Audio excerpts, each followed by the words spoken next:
Hello friends, बहुत बहुत स्वागत है आप सभी का हमारे यूट्यूब चैनल केडी अध्ययन में। और मैं शरद। दोस्तों, जैसा कि मैंने आपसे कहा था कि जब हम लोग पारिभाषिक शब्द या तकनीकी शब्द पढ़ लेंगे तो उस वीडियो लेक्चर के बाद में मैं आपको एक 100 पारिभाषिक शब्दों का एक वीडियो लेक्चर आपको अवेलेबल कराऊंगा। दोस्तों, आज वही वीडियो लेक्चर आपके सामने है। आज के वीडियो लेक्चर में मैं आपको 100 प्रमुख पारिभाषिक शब्द बताने वाला हूँ जो परीक्षा में पूछे जाते हैं और जो बहुत बहुत इंपॉर्टेंट है। तो चलिए देर न करते हुए हम लोग शुरू करते हैं।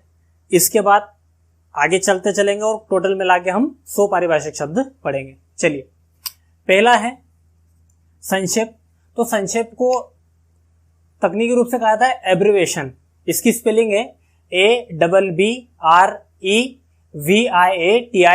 एब्रिविएशन। एब्रिविएशन का मतलब क्या होता है? संक्षेप करना, छोटा करना।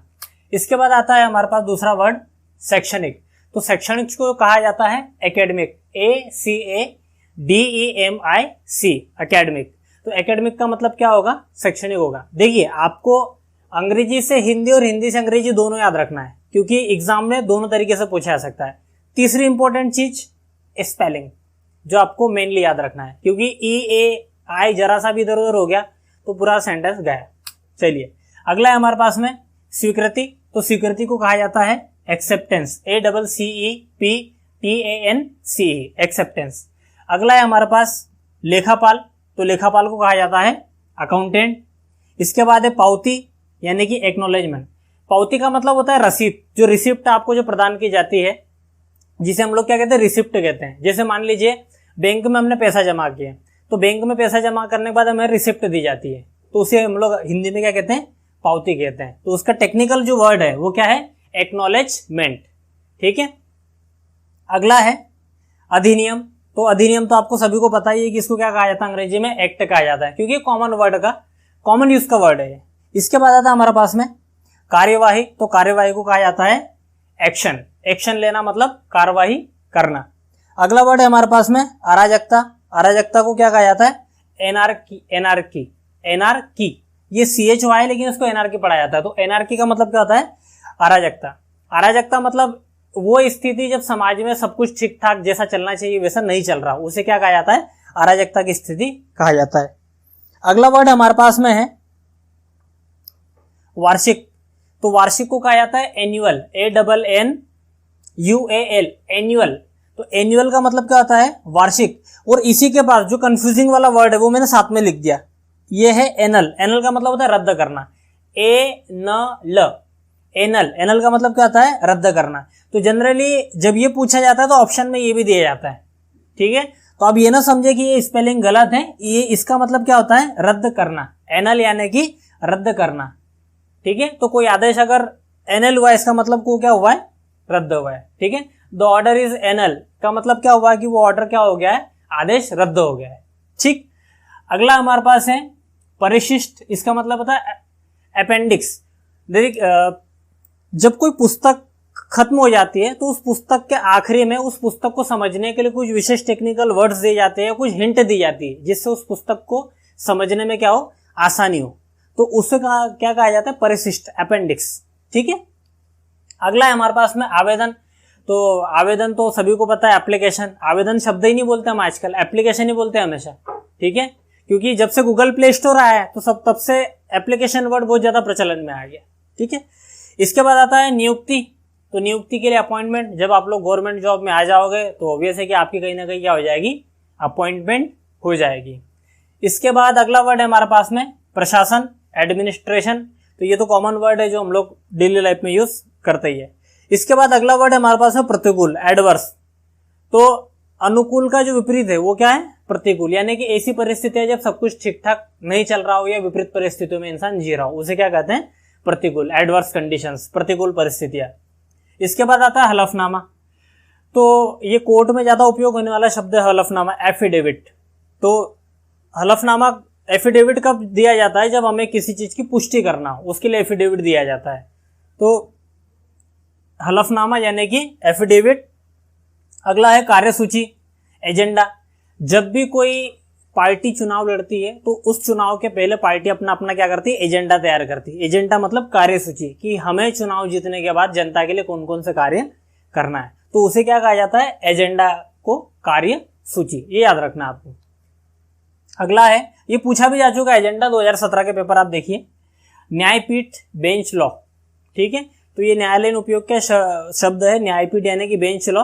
तो जब भी कोई पीठ बनती है, मतलब बेंच लॉ बनता है, तो वो उसमें संख्या निर्धारित की जाती है। ठीक है, तो 5 लोगों की बेंच, 7 लोगों की बेंच। अब तक जो सबसे बड़ी बेंच बनी है सुप्रीम कोर्ट की, तो 13 लोगों की थी। अगला है हमारे पास में राजीनामा, एग्रीमेंट। तो जब भी दो पक्षों के मध्य समझौता होता है, तो वहां पर क्या तैयार किया जाता है, राजीनामा होता है। उसको क्या कहते हैं हम लोग, एग्रीमेंट कहते हैं। इसे समझौता, अनुबंध कहते हैं। ठीक है, अनुबंध या राजीनामा, उसको क्या कहा जाता है, एग्रीमेंट। अगला है हमारे पास में विधेयक। तो जब भी संसद में आपने सुना होगा कि कोई नया कानून बनाना हो, तो उसके लिए क्या लाया जाता है, विधेयक लाया जाता है, जिसे हम लोग क्या कहते हैं, बिल कहते हैं। तो इस प्रकार ये 20 पारिभाषिक शब्द हमने देखे। अब 20 और आगे देखते हैं, आप स्क्रीनशॉट ले लीजिए। ठीक है, फिर इसके बाद हम लोग आगे के 20 शब्द और देखते हैं। 20 पारिभाषिक शब्द देख लिया, 21वां देखते हैं। 21वां शब्द है हमारे पास में निकाय। तो निकाय का मतलब होता है बॉडी या फैकल्टी। तो जब भी कोई संस्था जो है, उसको हम लोग क्या कहते हैं, निकाय कहते हैं। तो जो बॉडी या फिर हम लोग फैकल्टी, जैसे चुनाव आयोग हो गया, तो चुनाव आयोग भी क्या है, एक निकाय है। तो इस प्रकार से वो क्या है, अपनी एक बॉडी है, या फिर इसको हम लोग फैकल्टी कह सकते हैं। अगला है हमारे पास में बंध पत्र, जिसको हम लोग कहते हैं बॉन्ड। तो जब भी हम लोग किसी से कोई काम करते हैं, कोई कंपनी के साथ कोई काम स्टार्ट करते हैं, तो उसके लिए हम लोगों को क्या भरना पड़ता है, बॉन्ड भरना पड़ता है। उसे हम लोग क्या कहते हैं, बंध पत्र। ठीक है, अगला है हमारे पास में प्रामाणिक। प्रामाणिक का मतलब होता है ऑथेंटिक। तो जैसे आप लोगों ने देखा होगा, 2 तरह की चीजें होती है। एक तो वो होती है जिनका कोई प्रमाण नहीं होता, ठीक है, और एक वो होती है ऑथेंटिक, मतलब जो जिसका क्या होता है, किसी प्रकार का प्रमाण क्या हो, उपलब्ध हो, यानी कि जो नकली नहीं है। तो प्रामाणिक का मतलब होगा ऑथेंटिक। स्वायत्त, ऑटोनमस। तो कुछ संस्था ऐसी होती है जो अपने निर्णय लेने में सक्षम होती है, उन्हें क्या कहता है, ऑटोनमस कहा जाता है। जैसे फॉर एग्जांपल हमारा Holkar science college. Holkar science college autonomous college है, क्योंकि वो अपने निर्णय लेने में क्या है, सक्षम है। इसके बाद आता है पंचाट, इसको कहते हैं अवार्ड। तो अवार्ड फंक्शन या फिर किसी को कोई अवार्ड देना, तो अवार्ड तो हमने बहुत सुना है और डेली लाइफ में सुनते भी, लेकिन उसका हिंदी मतलब हमें पता होना चाहिए। उसका हिंदी मतलब कहता है पंचाट होता है। तो अवार्ड का हिंदी क्या होगा, पंचाट, या हिंदी तकनीकी शब्द पंचाट होगा। ठीक है, इसके बाद अगला है हमारे पास प्रकरण या मामला। तो प्रकरण या मामले को हम लोग क्या कहते हैं, इसका तकनीकी शब्द क्या होगा, केस। अगला शब्द है हमारे पास में सभ्यता, जिसको क्या कहते हैं, सिविलाइजेशन। जो इंग्लिश मीडियम के लोग हैं उनको तो सिविलाइजेशन पता ही होगा, क्योंकि जो हम सिंधु घाटी की सभ्यता पढ़ते हैं, तो उसको इंग्लिश में कहता है इंडस वैली सिविलाइजेशन, IVC उसका शॉर्ट फॉर्म है। तो सभ्यता मतलब सिविलाइजेशन। विज्ञप्ति को कहा जाता है कम्युनिक। देखिए जनरली हम लोग क्या कहते हैं, विज्ञप्ति को हम लोग एडवर्टाइजमेंट की फॉर्म में बोलने लग जाते हैं, पर एडवर्टाइजमेंट गलत है।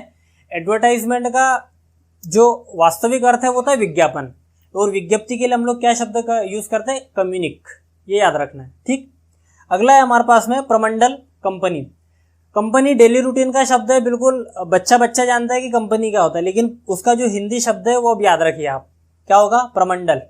ठीक है, कमंडल याद रखिए, प्रमंडल रखना है, कंपनी प्रमंडल। तो अगर आप किसी कंपनी से जुड़े हो तो अब ये शब्द बोलिए कि हम प्रमंडल से जुड़े हुए हैं। ठीक है, चलिए अगला शब्द है हमारे पास में वार्ताहर, जिसको हम लोग कुरियर भी कहते हैं। तो खैर कुरियर तो अभी राखी का सीजन आ ही रहा है, मतलब राखी आई गई है, तो अभी बहनों के द्वारा भाइयों को राखी भेजने का जो काम है, क्योंकि अभी लॉकडाउन भी चल रहा है तो वो स्टार्ट हो चुका होगा, तो कुरियर को हम लोग क्या कहते हैं, वार्ताहर कहते हैं। अगला शब्द है हमारे पास में आवरण पत्र, कवरिंग लेटर। इसका आप नेट पर सर्च कर लीजिएगा, मैं इसको लेके श्योर नहीं हूँ तो मैं ये नहीं बता रहा हूँ। अगला है हमारे पास में अधिलाभांश, यानी कि बोनस। तो जब भी आपने देखा होगा प्राइवेट कंपनीज वगैरह जो होती है वो ज़्यादा काम करने पर जो क्या देती है, बोनस देती है, तो उसे हम लोग क्या कहते हैं, अधिलाभांश कहते हैं। तो बोनस सरकारी कर्मचारियों को भी दिया जाता है, ऐसा नहीं है। घूस या रिश्वत, तो चूंकि मेरे ख्याल से घूस या रिश्वत हमारे इंडिया में तो शायद लेते ही होंगे, खैर लेते हैं ऐसा नहीं है। तो घूस या रिश्वत, इसे हम लोग क्या कहते हैं, ब्राइब कहते हैं, ब्राइब। ये आपको याद रखना है। प्रसारण, ब्रॉडकास्ट, ये पूछा जा चुका है। प्रसारण को क्या कहेंगे हम लोग, ब्रॉडकास्ट कहेंगे। अगला है नौकरशाही, ब्यूरोक्रेसी, इसकी आपको विशेष तौर पर मैं ये कहूँगा, नौकरशाही में जो ये स्पेलिंग है इसको आप विशेष तौर पे याद रखिए, क्योंकि स्पेलिंग से ही थोड़ा सा माइनर सा डिफरेंस करके वो पूछता है ब्यूरोक्रेसी को। ठीक है, अगला है उपचुनाव, बाई इलेक्शन। जो भी चुनाव आयोग ने रद्द कर दिए कोरोना के कारण मध्य प्रदेश में, जो लगभग 26-27 सीटों पर जो चुनाव होने वाले थे उनको, बाई इलेक्शन को। फिर 37 नंबर पे है हमारा मंत्रिमंडल, जिसे हम लोग क्या कहते हैं, कैबिनेट कहते हैं। इसमें आप लोग याद रखना यहाँ पर ए का उपयोग हुआ है ना कि ई का। जनरली एग्जाम में जब पूछते तो यहाँ ए की जगह वो ई दे देता है कैबिनेट में। ठीक, अगला है हमारे पास में संवर्ग कैडर। तो जो लोग यूपीएससी से सिलेक्ट होते हैं उन्हें क्या प्रदान किया जाता है, संवर्ग या कैडर प्रदान किया जाता है। जब हम लोग यूपीएससी का एग्जाम क्लियर करते हैं तो किसी को एमपी कैडर, किसी को छत्तीसगढ़ कैडर, किसी को राजस्थान कैडर, या किसी को एजम्यूट कैडर दिया जाता है। एजम्यूट कैडर में जो असम वगैरह ये सारी चीज़ें और जो टेरिटोरीज वगैरह ये सारी चीज़ें कवर हो जाती हैं। ठीक है, तो संवर्ग का मतलब कैडर। अगला है उपभोक्ता। तो कंज्यूमर फोरम आपने सुना ही होगा, उपभोक्ता परिषद। उसके बाद में आकस्मिकता, कॉन्टीजेंसी। तो जितनी भी कॉन्टीजेंसी सर्विसेज होती है वो आकस्मिकता पर आधारित होती है, यानी कि जब आपकी सेवाओं की आवश्यकता खत्म हो गई, आपको सेवा से क्या कर दिया जाएगा, बर्खास्त कर दिया जाएगा, निकाल दिया जाएगा, एलिमिनेट कर दिया जाएगा। तो कॉन्टीजेंसी का मतलब होता है आकस्मिकता, और कॉन्टीजेंसी सर्विसेज का मतलब आकस्मिक सेवाएं। ठीक है, संचित, इसको कहते हैं कम्युलेटिव। ठीक है, तो संचित निधि हमारे भारत सरकार के पास में होती है, जिसका उपयोग बहुत ज्यादा विपरीत परिस्थितियां होने पर किया जाता है। और संचित निधि से धन निकालने के लिए किसकी हस्ताक्षर की जरूरत पड़ती है, राष्ट्रपति के सिग्नेचर की जरूरत पड़ती है। तो संचित निधि, कम्युलेटिव फंड जिसे हम लोग कहते हैं। अधिष्ठाता, डीन।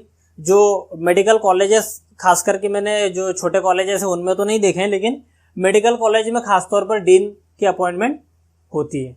में मानहानि, जिसे हम लोग कहते हैं डिफेमेशन, यहाँ पर ये ए है, इसको थोड़ा सा सुधार लेते हैं। डिफेमेशन का मतलब होता है मानहानि। ठीक है, इसके बाद में आता है हमारे पास प्रतिनिधिमंडल, डेलीगेशन।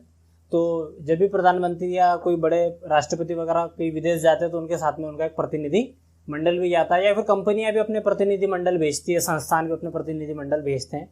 तो एक प्रतिनिधि मंडल लोगों का समूह होता है। ठीक है, इसके बाद आता है हमारे पास में सीमांकन, डिमार्केशन। तो अभी 2025 के बाद जब सीमांकन होगा तो हमारी जो मध्य प्रदेश की विधानसभा सीटें हैं वो भी 230 से बढ़कर अब और ज़्यादा हो जाएगी मेरे ख्याल से। लगभग अगर सीमांकन सही तरीके से हुआ तो मुझे लगता है कि 350 के करीब हमारी विधानसभा सीटें हो जाएगी। फिर आता है अर्जित अवकाश, अर्न लीव। ठीक है, तो अगर मैं शासकीय नौकरी की बात करूँ तो 3 प्रकार के अवकाश आपको मिलते हैं। एक मिलता है CL, कैजुअल लीव, एक मिलता है EL, अर्न लीव, और एक आता है SPL, विशेष अवकाश। अगर पुलिस विभाग की बात करें तो इसमें 61 छुट्टियां होती है, 16 CL, 15 SPL, जिसे स्पेशल लीव कहा जाता है, विशेष अवकाश, और एक होता है अर्न लीव, अर्जित अवकाश। तो अर्जित अवकाश की खासियत ये होती है कि अगर आपने अर्जित अवकाश बचा के रखा है, साल में 30 मिलती हैं, तो आखिरी में जाकर आपको उसकी सैलरी भी पे होती है अगर आपने बचा के रखी है। मान लीजिए आप रिटायर हुए और आपके 100 अर्जित अवकाश है, तो 100 अर्जित अवकाश की आपकी उस समय जो सैलरी होगी वो आपको बाकायदा पे की जाएगी। अगला है प्रभावी। तो जब भी कोई आदेश पारित किया जाता है तो उसके साथ में कब से प्रभावी है ये जरूर लिखा जाता है। ठीक है, तो प्रभावी यानी कि इफेक्टिव। फिर आता है संपादकीय, एडिटोरियल। प्रत्येक न्यूज़पेपर जो भी आप लोग देखते हैं उस न्यूज़पेपर में बीच में एक सेंटर में एक पेज होता है जिसे संपादकीय पृष्ठ कहा जाता है, जहां पर लेख छपे होते हैं। तो ये क्या है, संपादकीय यानी कि एडिटोरियल, उसी की बात हो रही है। फिर आता है पात्र, एलिजिबल, पात्रता परीक्षा, एलिजिबिलिटी टेस्ट। तो ये वही वाला पात्र है। पात्र का मतलब होता है किसी योग्यता को पूरा कर लेना। ठीक है, तो पात्र, एलिजिबल। दूतावास के लिए होता है एम्बेसी। ठीक है, अभी अमेरिका में चाइनीज दूतावास को लेकर अभी विवाद चल रहा है, हाल ही में आज ही उस पर न्यूज़ चल रही है। परिषद, काउंसिल। फिर आता पदनाम, डेजिग्नेशन। तो जब भी हम लोग कोई शासकीय सेवा ज्वाइन करते हैं या प्राइवेट सेवा ज्वाइन करते हैं तो हमें हमारा क्या दिया जाता है, पदनाम दिया जाता है। जैसे कि हो गया मैनेजर हो गया, डिप्टी मैनेजर हो गया। अगर शासकीय सेवा की बात करें तो डिप्टी कलेक्टर हो गया, कलेक्टर हो गया, SP अपना उससे छोटे रैंक पे अगर हम लोग पुलिस विभाग की बात करें तो inspector, sub inspector, constable, head constable, ASI, इस तरीके से। फिर आता है निर्देशिका, डायरेक्टरी। तो प्रत्येक विभाग की अपने एक डायरेक्टरी होती है जिसके हिसाब से वो क्या करते हैं, अपने कामों को संचालित करते हैं। अगर आप एक मोबाइल भी खरीद के लाए तो उसके साथ भी डायरेक्टरी दी जाती है। मतलब कुल मिला के उसमें दिशा निर्देशों का समूह, दिशा निर्देशों का एक संकलन होता है जिसके द्वारा आपको पता चल जाए कि किस तरीके से काम होना है।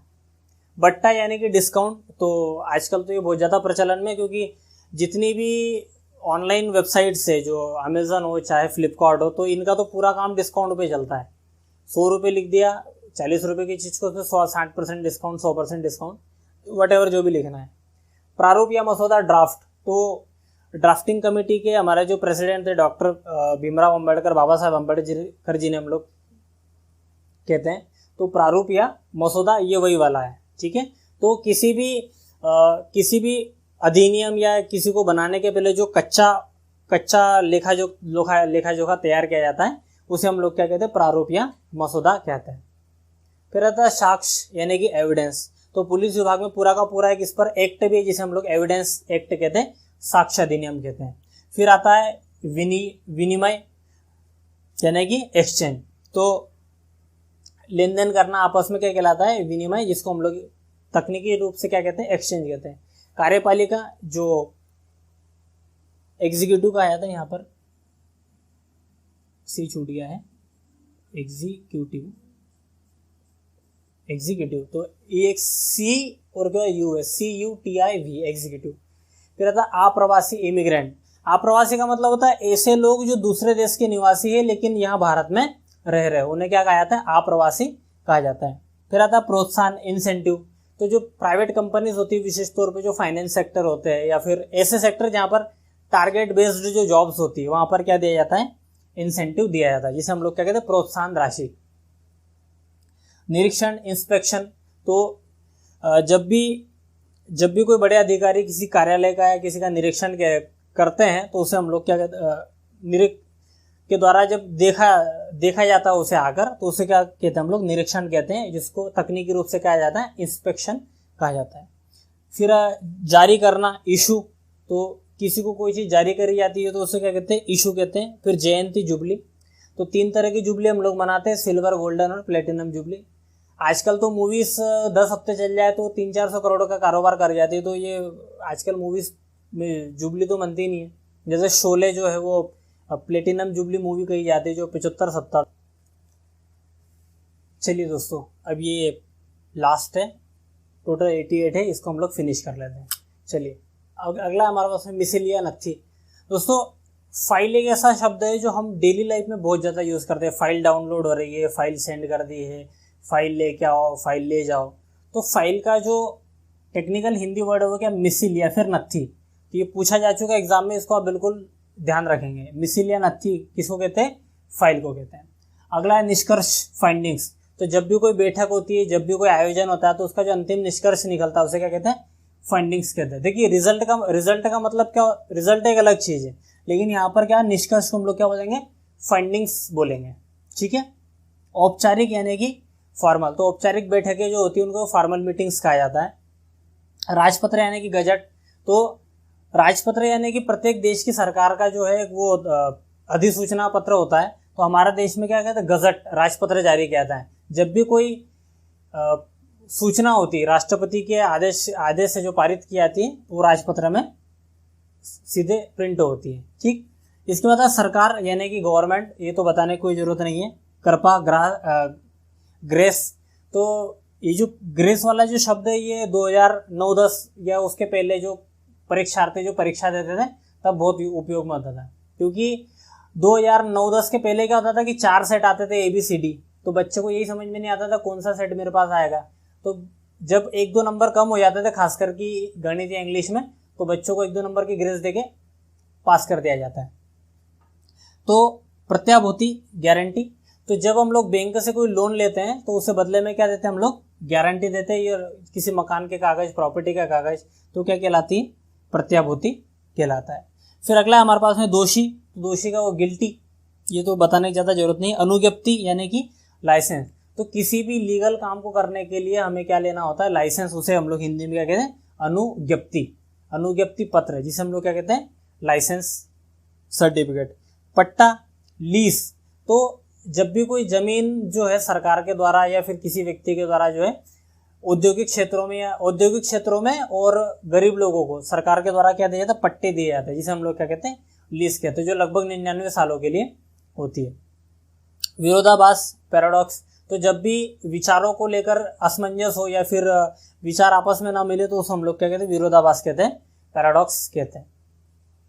साक्षरता, लिटरेसी, बहुमत, इसे हम लोग कहते हैं मेजोरिटी। अभी वर्तमान में बहुमत को लेकर हमेशा से चर्चाएं चलती है, जैसे राजस्थान सरकार में भी संकट चल रहा है बहुमत को लेकर, इसके पहले मध्य प्रदेश में भी वही स्थिति थी।